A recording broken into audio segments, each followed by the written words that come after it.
देखो टीथ और इंटेस्टाइन ये दोनों में कोई कनेक्शन है? नहीं। तो फिर क्यों कहते हैं कि दांत निकल रहा है इसलिए उसको डायरिया होता है? पता नहीं, आप बताएंगे ना। हाँ मैं बताऊंगा। देखो होता क्या है, जब भी बच्चे 6 महीने का होता है तब उसका दांत निकलना शुरू होता है। जब शुरू होता है तो दांत को उसको प्रॉब्लम क्या होती है, जिसको हम बोलते हैं मसाता है। मतलब कि मसूड़ा उसका जो है ना इचिंग करता है, फूलता है। और जब इचिंग करता है फूलेगा दांत निकलेगा तो उसको वो प्रॉब्लम होती है। अब बच्चा खेलता कहाँ पे है, हम छोड़ते बच्चा खेलता है, तो जब खेलता है ना तो वो जो है उसके हाथ जो गंदे होते हैं वो ले जाता है माउथ में, जब चबाता है तो डायरिया वहाँ से होता है। उसके दांत निकलने से उसका कनेक्शन नहीं है ना, उसके हाथ में जो इन्फेक्शन है उससे होता है। ठीक है, इसी तरीके से बहुत सारे तुम लोगों ने सुना होगा कि किसी बच्चे को खांसी होती है, कफ जमा हुआ है, तो कहते हैं डॉक्टर साहब इसको ऐसा दवा दीजिए ना कि लैट्रिन के रास्ते से कफ निकल जाए, है ना। अब बताओ कि कफ हमारे लंग्स में है और निकलना उसके इंटेस्टाइन में है, कहाँ से निकलेगा? तो निकल जाएगा नहीं ना। वो सब क्या है, मिथ, ये कुछ भ्रांतियां हैं जो लोगों ने फैलाई हुई है। ठीक है, इसी तरह से एक और मिथ है, विटामिन ई ये कॉस्मेटिक ड्रग्स है, जिसको लोग जैसे कैप्सूल आते हैं कहते हैं लगाने से बाल बहुत सिल्की हो जाएंगे, लंबे हो जाएंगे, इसको ये तो स्किन के लिए होता है, स्किन के लिए तोड़ कर इसको चेहरे पर लगाते हैं तो ग्लो आएगा, ऐसा कुछ होता नहीं है। विटामिन ई का जो काम है ना, विटामिन ई का वर्क है वो दूसरी जगह पे है। लाइटिंग आती है विटामिन ई लगाने से नहीं। आप अपने चेहरे को बार बार पानी से धोएंगे तो हमारे जो सेल्स है चेहरे के वो हाइड्रेट होते हैं, उनको पानी मिलता है और उस पानी की वजह से ग्लो आता है, विटामिन ई की वजह से नहीं आता। ऐसे बार बार धोने फिर भी आ जाएगा। हाँ आएगा, सिर्फ सिंपल पानी से अगर चेहरे को धोया जाए तो भी ग्लो आता है। ठीक है, ये कुछ मिथ्स है। तो फिर विटामिन ई कहाँ काम आता है? विटामिन ई काम आता है इनफर्टिलिटी, स्टेरिलिटी। देखो दो वर्ड है,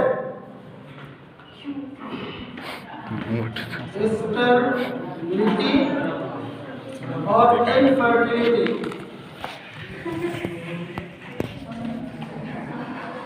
फर्टिलिटी है ना, LIT भाई फर्टिलिटी समझदार। ठीक है।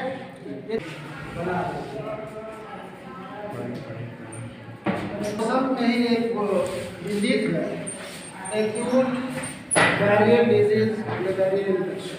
ठीक है, तो इसको हम देखते हैं क्या होता है डायरिया, बताइए क्या होता है डायरिया? स्टूल बहुत पतला बार बार लैट्रिन हाँ, यानी कि सडन ऑनसेट मोशन, है ना, यानी कि अचानक सा उसको वाटरी मोशन होने लगे तो उसको हम बोलते हैं कि उसको डायरिया होता है। ठीक है, यही होता है, फ्रिक्वेंटली वो जाता है तो डायरिया। इससे पॉजिटिव एजेंट क्या है, इसके कारण क्या है, कॉज बता सकते हैं कोई? गंदगी और इसको हम बोलते हैं बैक्टीरिया, सैल्मोनेला एंड विब्रियो। दो हमारे बैक्टीरिया हैं, सैल्मोनेला एंड विब्रियो, इसकी वजह से जो है इसको कहाँ ले एक्यूट डायरिया डिजीज होता है। सैल्मोनेला और भी, इसके अलावा जो है वायरल भी होता है।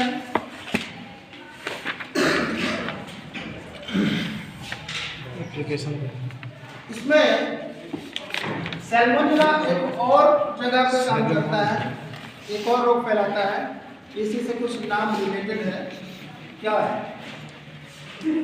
इसको पता है? टाइफाइड किससे होता है? सैल्मोनेला टाइफिस, है ना, तो सैल्मोनेला टाइफिस से टाइफाइड होता है। तो कॉज इसके समझ में आ गया कि एक्यूट डायरियल इन्फेक्शन या डिजीज के, है ना, सैल्मोनेला या विब्रियो, ये दो कारण हैं। अब उसके बाद होता है कि इसकी इम्यूनोलॉजी क्या है,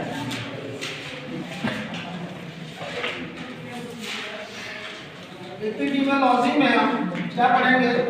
सोर्स ऑफ इन्फेक्शन, ये भी था। तो सोर्स ऑफ इन्फेक्शन में कैसे इन्फेक्टेड होता है? ऐसा तो अचानक किसी को डायरिया होगा, कहीं ना कहीं किसी कॉन्टेक्ट में आता है। तो इसमें जो है स्टूल जो होता है, जो वाटरी मल मूत्र जो निकाल रहा है उससे होता है। तो अब बताओ उससे किसी दूसरे मनुष्य को कैसे होगा? खाता तो है, तो होगा उसकी सुगंध सुगंध उसमें भी एक वाहक होता है, एक एजेंट होता है जिसको हम बोलते हैं फ्लाई, मक्खी, है ना? वो अपने पैरों में उठा के ले आती है, वो हमारे खाने बैठती है, फिर वो हम खाते हैं और उसके बाद शुरू होता है। मतलब हम खाते हैं। तो ये एपिडेमियोलॉजी है। तो डाइट नहीं खाते। हाँ मतलब अब बात आती है क्या बात हो रही है? पीरियड क्या है? Incubation period. ये वर्ड को थोड़ा बस जानना है। इंक्यूबेशन पीरियड होता क्या चीज है? सभी डिजीज का अलग अलग इंक्यूबेशन पीरियड होता है, ठीक है? अब सपोज करो इंक्यूबेशन पीरियड होता क्या? वाह कैमरामैन। जैसे चिकन पॉक्स का नाम सुना है? Yes sir. कब तक चला? चिकन पॉक्स, चेचक। जय माता। इसमें कुछ बताएंगे कि क्या होता है, इसमें सिम्टम्स क्या है इसके? फुफुंदे निकल जाते हैं दाल। हाँ, वो तो निकलता है, लेकिन वो निकलता है 24 से 48 घंटे के बाद। उससे पहले हमारे बॉडी में कार्यक्रम होते रहते हैं। इन्फेक्शन के थ्रू होता है, इसमें पहले फीवर वगैरह आता है तो हाँ, उसके बाद गर्मी यानी होती सबसे है। पहले क्या होगा कि उसको अनफीलिंग महसूस, उसको खुद नहीं समझ में आएगा कि मुझे हो क्या रहा है ना? जैसे उस दिन दिनेश को अचानक यहाँ बैठे बैठे इसको खुद नहीं समझ पा रहा था कि वो क्या रहा है। कभी ठंडा लग रहा है, कभी गर्मी लग रही है। तो वो सिचुएशन आती है। उसके बाद उसको फीवर होता है, फीवर होगा फीवर जैसे ही होता है वो डॉक्टर के पास पहुंचता है। डॉक्टर जो है उसको दवा देता है, दवा दे करके चला जाता है। वो चला गया, दवा खाया, दूसरे दिन फिर आता है, क्योंकि उस टाइम पे भी उसके शरीर पे जो रेसेस आते हैं, जो ब्लिस्टर आते हैं, ब्लिस्टर को समझ, ब्लिस्टर वर्ड है, ब्लिस्टर का मतलब होता है फफोला। जैसे आदमी जल जाता है ना, जो ऊपर उठता है उसको बोलते हैं ब्लिस्टर। तो उसी टाइप का छोटे छोटे पूरे बॉडी में, तो गर्दन से शुरू होता है।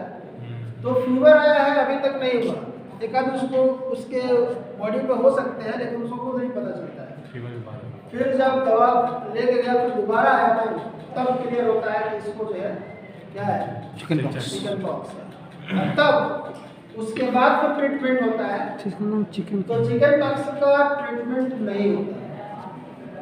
चिकन पॉक्स का कोई इलाज नहीं, होम्योपैथिक का दवा तो कुछ देते कोई पैथी नहीं, होम्योपैथी हो चाहे कोई, है ना? तो हम इलाज किससे करते हैं? ऑयल से।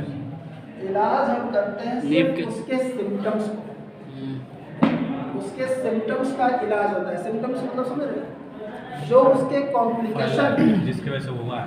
नहीं, जो उसके कॉम्प्लिकेशन है, जो उसको परेशानी है उसका, जैसे दर्द हो रहा है, अच्छा दर्द की दवा खा लो, बुखार हो रहा है बुखार की ले लो, अच्छा ये इचिंग हो रही है इसमें ये लगा लेना, ये हो, ये बोलते हैं सिम्टोमेटिक ट्रीटमेंट, है ना? यानी सिम्टम्स के हिसाब से। क्योंकि एक चीज और जान लो कि वायरस जो भी होगा ना, वायरस में सिर्फ 1 या 2 मेडिसिन बनी हुई है।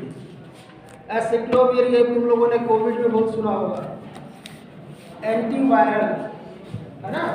एंटीवायरल जैसे एंटीबायोटिक होता है, तो एंटीबायोटिक में लाइन से मिलेंगे, बहुत सारे मिलेंगे, लेकिन एंटीवायरल ड्रग्स है वो 1 या 2 है ना? जिसमें मुझे एक नाम याद है, एक साइक्लोविर, ठीक है? उसका कुछ दूसरा नाम कोविड के लिए जो बहुत शॉर्टेज हो गया था, एक साइक्लोविर करके है। अभी जो कोविड में जो चल रहा था जिसका बड़ा मतलब कि ब्लैकमेलिंग कर रहे थे, हाँ वही था ना। तो उसका 8,000 10,000 रुपये ले रहे थे, वो एंटीवायरल मेडिसिन थी। तो एंटीवायरल से ये ट्रीटमेंट होता रही, मेरे पास अपने आप में 2 से 5 दिन, जैसे कि दो दिन तो लगेंगे उसको आने में, लिस्टर वगैरह को 5 दिन लगते हैं उसको जाने में, वो अपने आप ठीक होता है ना। उसमें कोई दवा का रोल नहीं होता, दवा सिर्फ हमारे जो दर्द वगैरह है वो कम कर देता है, जो हमारे सिम्टम्स। जय वीरू आ रहे हैं, जय वीरू आ रहे हैं। इसमें और हम को दवा करते हैं क्योंकि इसमें सेकेंडरी इन्फेक्शन ना होने पाए, इसकी वजह से उसकी भी दवा चलती है ना। तो मैं बता रहा था इंक्यूबेशन पीरियड, जैसे समझ लो कि आप किसी इनको जो चिकन पॉक्स हो गया है, इनके कांटेक्ट में मैं आया आज, ठीक है, वायरस मेरे अंदर भी आया, अब मुझे सिम्टम्स तो पहला जो सिम्टम्स मिला 1 हफ्ते बाद मिला, तो इसके बीच में जो वायरस हमारे बॉडी में क्या करता है उसी को बोलते हैं इंक्यूबेशन पीरियड। नहीं समझे? समझ गए ना? यानी हमें अभी कांटेक्ट में आया और अभी हम बीमार नहीं पड़ जाएंगे। हर डिजीज का अलग अलग, हर डिजीज का अलग अलग इंक्यूबेशन पीरियड होता है, ठीक है। तो इसी को बोलते हैं इंक्यूबेशन पीरियड। तो एक्यूट डायरियल डिजीज का जो इंक्यूबेशन पीरियड है 5 दिन, 3 से 5 दिन, है ना, 3 to 5 दिन, ठीक है। तो आप जैसे कोई कांटेक्ट में आया आज 3 दिन बाद, इसीलिए डॉक्टर पूछता है ना, जैसे तुम अगर कभी बीमार पड़ते हो, पेट में दर्द हो रहा है, तो पूछेगा ना कि रात को क्या खाए, है ना, कल क्या खाए, परसों क्या खाया था, है ना, ऐसा पूछता है। तो वो यही चेक करता है कि तो क्या खाया था, तो उसे पता चलेगा कि इसकी वजह से कमी हो रही है ना। तो इंक्यूबेशन पीरियड तुरंत हमें नहीं। मोड ऑफ ट्रांसपोर्टेशन में मैंने बता दिया कि कैसे फैलता है, ठीक है।